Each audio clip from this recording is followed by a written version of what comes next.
Hoje nós estamos recebendo aqui o psiquiatra e psicólogo Augusto Cury. Prazer em tê-lo aqui conosco, doutor Augusto Cury. É uma honra estar com vocês aqui no Diário Brasília. Doutor Augusto Cury, como que aconteceu um ateu convicto como o senhor? De repente, o senhor conheceu Jesus, descobriu quem é Jesus, se tornou cristão? Bom, eu fui um dos maiores ateus que já pisou nessa terra. Creio que fui mais ateu do que Nietzsche, que escreveu sobre a morte de Deus, e inclusive Marx, que abordou que Deus, a busca por Deus, é o ópio que entorpece a mente humana. É provável que fui mais ateu do que Freud, do que Jean-Paul Sartre e Diderot. Como eu pesquiso uma das áreas que é considerada a última fronteira da ciência, o mundo onde nascem os pensamentos, para mim Deus era fruto do espetáculo das ideias, de um cérebro que não aceitava o seu fim, o seu caos, na solidão de um túmulo. E a teoria que eu desenvolvi como psiquiatra e pesquisador da psicologia, ela estuda o processo de construção de pensamentos e de formação de pensadores. Eu usei essa teoria para analisar como mentes brilhantes romperam o cárcere da inteligência e produziram novas ideias como Freud, Einstein, Hegel, Kant, Agostinho e assim por diante. E fui até esse homem mais famoso da história chamado Jesus Cristo. Eu analisei os seus comportamentos, as suas reações e as entrelinhas das suas atitudes nos focos de tensão, nas suas 4 biografias, ou chamado Evangelhos, em várias versões. Eu esperava encontrar uma pessoa construída por um grupo de galileus que queriam produzir um herói para romper o jugo de Tibério César, que era imperador romano. Mas fiquei perplexo, porque percebi que a sua personalidade é tão complexa e tão fascinante que não cabe no imaginário humano.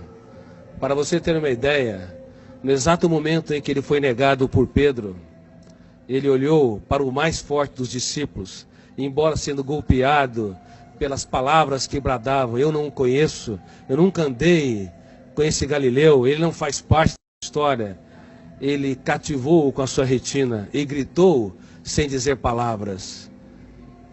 Na Fortaleza Antônia, ele quis dizer: eu te compreendo, eu te compreendo.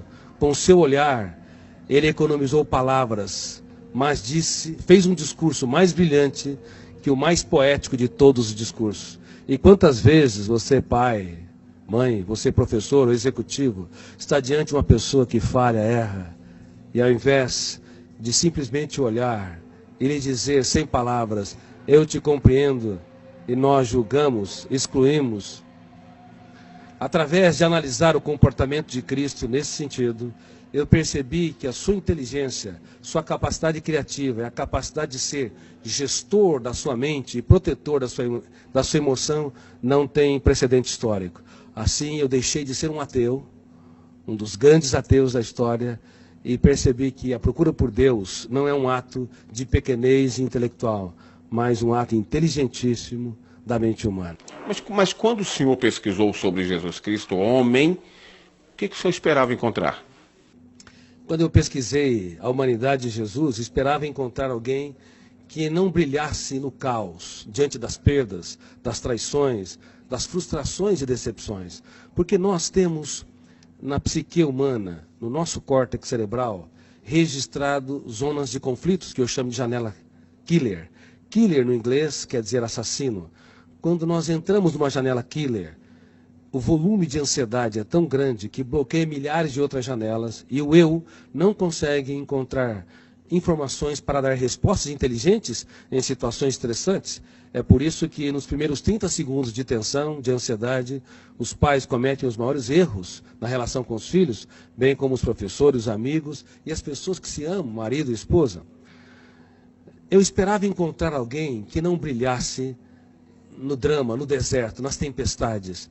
Mas é impressionante, quando o mundo desabava sobre o homem Jesus, ele, ao invés de ser preso pelas janelas killers, ele abria as janelas da sua mente, olhava para a tempestade e via nela a chuva, uma oportunidade solene para cultivar.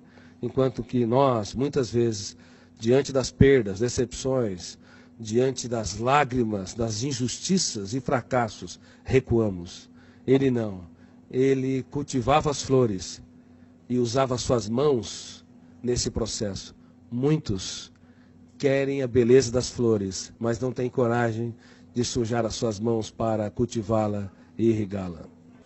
O senhor tem, assim, uma noção do que aconteceu? Porque, na realidade, o senhor é um dos grandes cientistas do mundo, um dos grandes psiquiatras, um dos grandes psicólogos do mundo.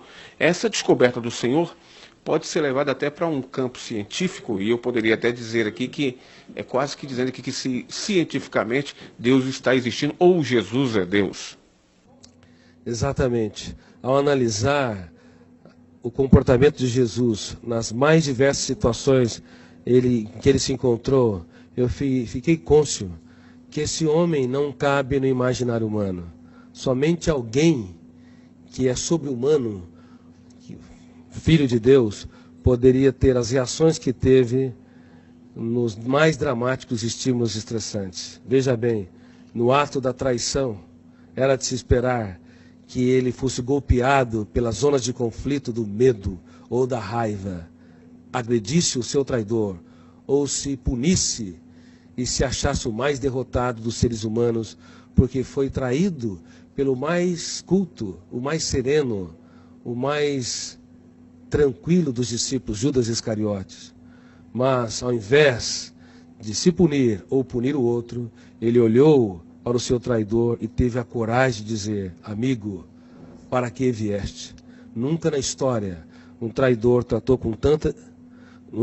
Na história, um traidor foi tratado com tanta dignidade pela pessoa traída, indicando que Jesus não tinha medo, na verdade, de ser frustrado ou decepcionado.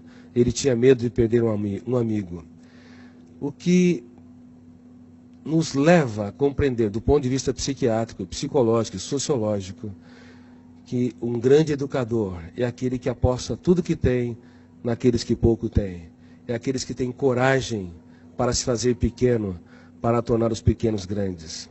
E como eu digo no meu livro, Mentes Brilhantes, Mentes Treinadas, não é possível ter uma mente brilhante se nós não treinarmos a nossa criatividade, as habilidades da nossa psique, como a solidariedade, a capacidade de se colocar no lugar dos outros, a capacidade de investir naqueles que nos frustram, a capacidade de transformar as perdas numa oportunidade excelente para os melhores ganhos e de usar as nossas lágrimas para desenvolver sabedoria. Por favor, não tenha medo dos dias mais tristes da sua vida. Você pode escrever os capítulos mais importantes da sua história quando o mundo desaba sobre si.